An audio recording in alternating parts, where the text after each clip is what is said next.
যে শহীদ জিয়া আমাদের জন্য প্রায় 48 বছর আগে যে দল প্রতিষ্ঠা করে গেছে, আমরা সে দলের সকলেই সৈনিক। অতএব আমরা যদি সত্যি সত্যি শহীদ জিয়া যে উদ্দেশ্যে, যে সততা, যে দেশ প্রেম রেখে গেছেন, যদি আমরা ধারণ করি, লালন করি, পালন করি, অনুসরণ করি, তাহলেই একমাত্র শহীদ জিয়াকে স্মরণ করা। আজকের প্রেক্ষাপটে দাবি রাখে এই 45তম বিদায়ের দিনে আমরা প্রত্যেকেই সত্যিকার অর্থে এক একজন শহীদ জিয়ার শরীর হব ইনশাআল্লাহ।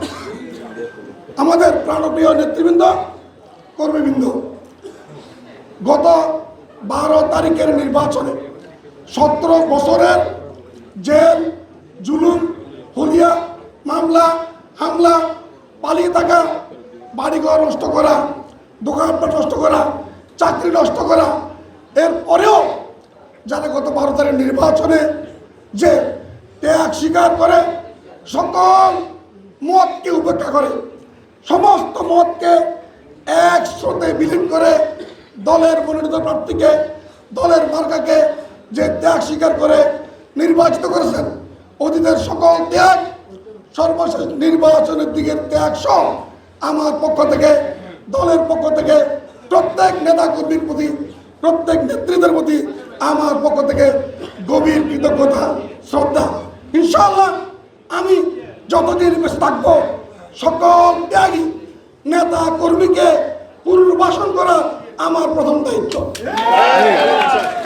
ইনশাআল্লাহ সমস্ত নেতা কর্মীর যতদিন পর্যন্ত তাদের ঋণ শোধ করতে না পারবো, ততদিন পর্যন্ত আমি তাদেরকে জিনিস দেখে দেবো। সে কারণে তারপরে বলছি যে আমাদের আজকের সরকারের যে উন্নয়ন, মাত্র 3 মাস পার হলো, এখানে উন্নয়নের ফিরিস্তি দিলে মাগরিবের সময় এখানে পাওয়া যাবে না। আমি আশা করছি আগামী পরশুদিন আবার কবিরাট আসবো, প্রশাসনের সাথে মিটিংয়ের পরে আপনাদের সাথে মত বিনিময় করবো, এবং যদি সুযোগ পাই ইনশাআল্লাহ রাতে সাংবাদিকদের সাথেও 100 দিনের কাজের ফিরিস্তি নিয়ে ইনশাআল্লাহ মত বিনিময় করবো ইনশাআল্লাহ। সে কারণে আজকে উন্নয়নের ফিরিস্তিতে আমি যাচ্ছি না, শুধু বলছি যে এবারের নির্বাচনের মাধ্যমে প্রমাণ হয়েছে আমাদের সত্যিকারের প্রতিপক্ষ বাংলাদেশের প্রতিপক্ষ, 71-এর প্রতিপক্ষ। 71 শুনলে তাদের গা জ্বালা ধরে।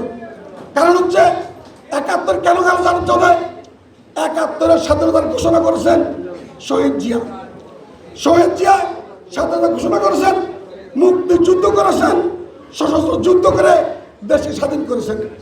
আর সেই শহীদ জিয়ার বাহিনীর হাতে ওই পরাজিত শক্তি সেদিন পরাজিত হয়েছে, যার কারণে আজকে শহীদ জিয়া, তার দল এবং তাকে নাম শুনলে আমাদের পরাজিত শক্তির গা জ্বলে।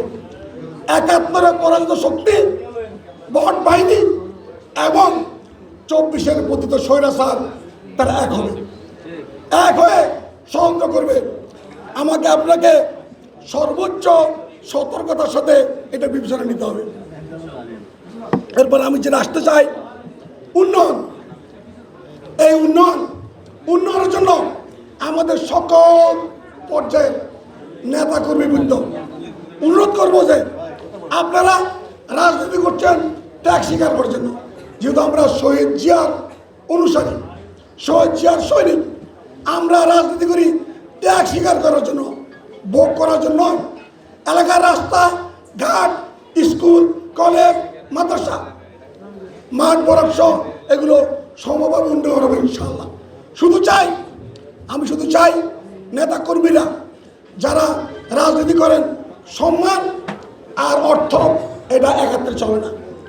আপনারা রাজনীতি করি বড়লোক হওয়ার কোনো সুযোগ নেই, ধনী হওয়ার কোনো সুযোগ নেই। তবে টিকে থাকার জন্য আমাদের সকল পর্যায়ের নেতা কর্মীর জন্য কাজের ব্যবস্থা, কর্মের ব্যবস্থা, ব্যবসার ব্যবস্থা নিশ্চয়ই আমি করবো ইনশাআল্লাহ। সেটা করে আপনারা আপনাদের বেঁচে থেকে বাকি জীবন জনগণের পাশে থাকবেন, আরো ত্যাগ স্বীকার করবেন। যত ত্যাগ স্বীকার করবেন তাকে দলের পুনর্গঠনে, দল এবং অঙ্গ সংগঠনের সকল পর্যায়ে, তৃণমূল থেকে সকল পর্যায়ে পুনর্বাসন করা সম্মানিত করা আমার নৈতিক দায়িত্ব। যারা দলের অনিয়ম করবেন, বিশৃঙ্খলা করবেন, লুটপাট করবেন, তাদের ব্যাপারে আমার কোনো দয়া নেই।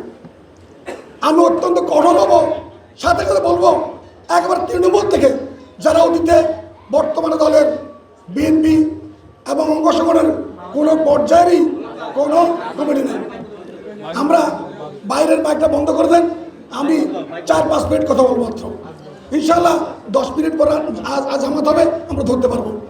আমি যেটা বলতেছিলাম, আমাদের প্রত্যেক নেতাকর্মী হবে দলের পাহারাদার, এবং যে ওয়ার্ডে যে ইউনিয়নে আমাদের সাবেক, যেহেতু এখন কোনো কমিটি নেই, সাবেক নেতৃবৃন্দ দায়বদ্ধ ও এলাকার চাঁদাবাজি, কিশোর গ্যাং, বালি মাটি, অবৈধটা বালি মাটি ছাড়া আমাদের দেশে কোনো উন্নয়ন ছিল না, কিন্তু সরকারের অনুমতি নিয়ে বৈধ পন্থা ছাড়া সকল অবৈধ ট্রাক,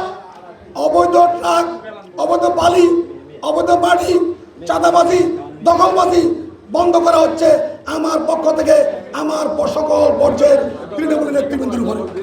যারা দলে আগামী দিনে রাজনীতি করতে চান, আগামীতে পুনর্বাসন করতে চান, আগামীতে দলের সম্মান চান, সম্মানিত পদ চান, তাদেরকে বিনীত অনুরোধ করবো, তার ওয়ার্ডে, তার ইউনিয়নে আমি চাইবো যে কোনো অনিয়মকে বরদাস্ত করা হবে না। যদি আপনারা অনিয়ম বন্ধ করতে গিয়ে নিজে ক্ষতিগ্রস্ত হন, আমি গিয়ে আপনার পাশে দাঁড়াবো, এবং সরকারের সকল প্রশাসন যন্ত্র আমি সহ আপনার পাশে দাঁড়াবো।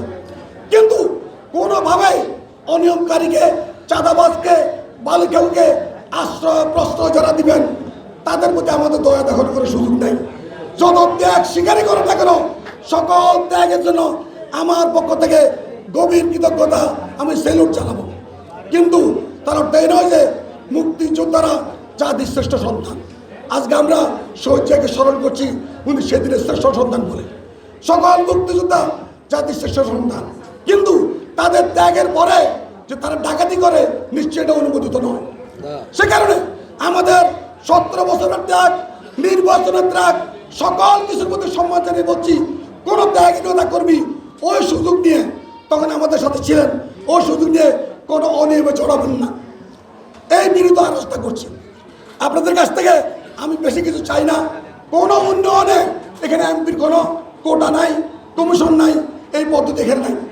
ঠিক তেমনি প্রশাসনেও কোনো অনিয়মকে আমরা সহ্য করব না। ঠিক তেমনি নেতাকর্মীরাও অতীতের মতো টিয়ার কাবিঘা ভাগ করে নেবেন, ভাষা বানাবেন, সে সুযোগ পাবেন না ইনশাআল্লাহ। এখানে বলছে আমাদের বট বাহিনী এই 2 ঈদের বিশ্রামটা হিসাব চায়। গত